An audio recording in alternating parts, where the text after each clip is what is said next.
Hello friends, welcome back to my channel. तो हम लोग मसल ग्रोथ के बारे में बात करें। मैकेनिकल टेंशन, मेटाबॉलिक स्ट्रेस और मसल डैमेज, ये तीनों चीज़ें ज़रूरी होती है मसल को ग्रो करने के लिए, उसको हाइपरट्रोफी लाने के लिए।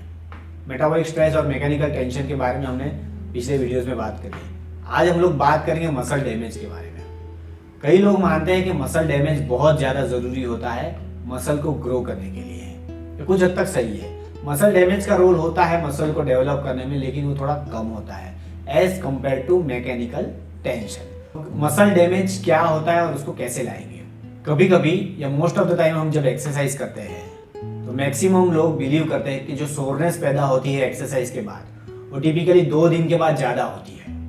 48 घंटे के बाद वो सोरनेस थोड़ी ज़्यादा हो जाती है। तो लोग मानते हैं कि जितनी सोरनेस ज़्यादा उतना मसल पे काम अच्छा हुआ है, मसल में डैमेज अच्छा हुआ है और मसल अच्छी तरह से ग्रो करेगा। लेकिन ये बिल्कुल गलत बात है। जहां पेन होगा मसल को डेवलप करने में दिक्कत आने वाली है। पेन की वजह से डेवलपमेंट ऑफ मसल इनहिबिशन हो जाता है, मतलब मसल कम डेवलप होता है। तो सोरनेस को मसल डैमेज के साथ कंपेयर करके मसल ग्रोथ के साथ कंपेयर नहीं किया जा सकता है। कई लोग ऐसे होते हैं कि जिनको सोरनेस महसूस ही नहीं होती, तो इसका मतलब ये नहीं होता है वो मसल ग्रोथ नहीं कर पाएंगे। सोरनेस को हमारी लैंग्वेज में बोला जाता है डोम्स, यानी delayed onset muscle soreness. Exercise के 48 घंटे बाद या 24 घंटे बाद हमें जो पेन होता है वो।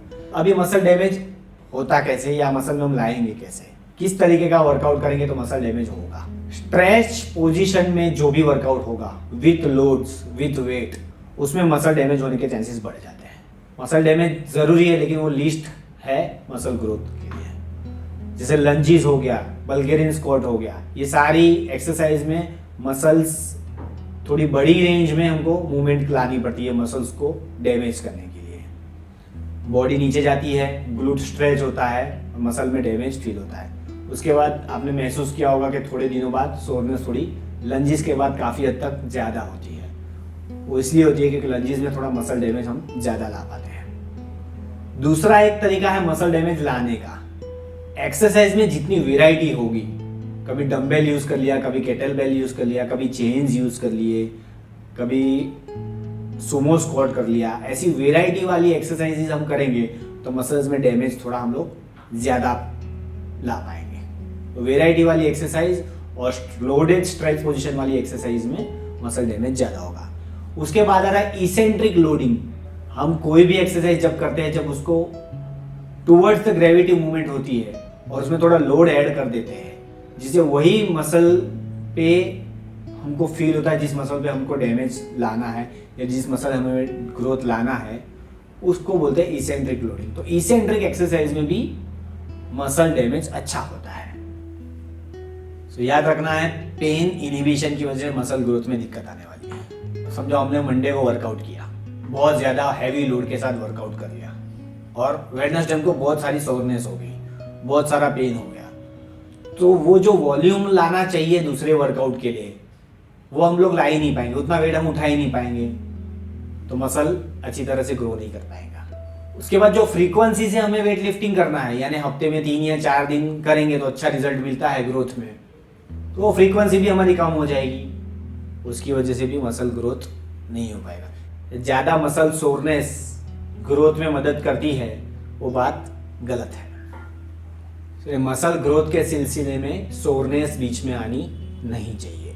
अब जब ग्लूट मसल को डेवलप करना है तो ऐसा बोला जाता है कि शॉर्टर रेंज ऑफ मूवमेंट होती है, उसमें ग्लूट्स अच्छी तरीके से ग्रो कर पाते हैं। तो ग्लूट मसल को डेवलप करने के लिए रेंज ऑफ मोशन जो मूवमेंट होती है वो छोटी रेंज में होनी चाहिए।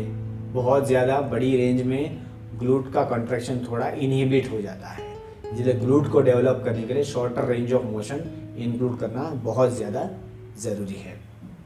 मैंने बताया आपको मैकेनिकल टेंशन, मेटाबॉलिक स्ट्रेस और मसल डैमेज, ये सारी तीनों चीज़ें ज़रूरी है मसल ग्रोथ के लिए। अब ये तीनों चीज़ें एक साथ ही होती है, ऐसा नहीं कि मसल डैमेज अलग होगा, स्ट्रेस अलग फील होगा, टेंशन अलग फील होगा। कोई भी एक्सरसाइज में ये तीनों चीज़ें हमको साथ में ही फील होती है, ये अलग अलग नहीं कर सकते हम लोग।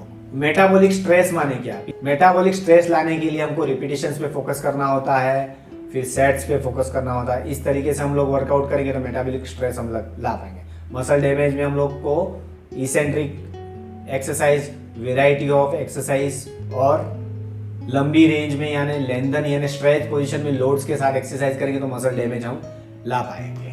और मैकेनिकल टेंशन जो सबसे ज़्यादा ज़रूरी है डेवलपमेंट के लिए, उसमें प्रोग्रेसिव ओवरलोड और माइंड मसल कनेक्शन लाना ज़रूरी है। एक एक्सरसाइज में ये तीन चीज़ अगर देखनी है कंबाइन आपको, तो समझो अगर हम लोग गॉबलेट स्क्वाट कर रहे हैं बैंड लगा के, तो हम जब नीचे जा रहे हैं तो ग्लूट स्ट्रेच हो रहा है, तब मसल डैमेज हो रहा है।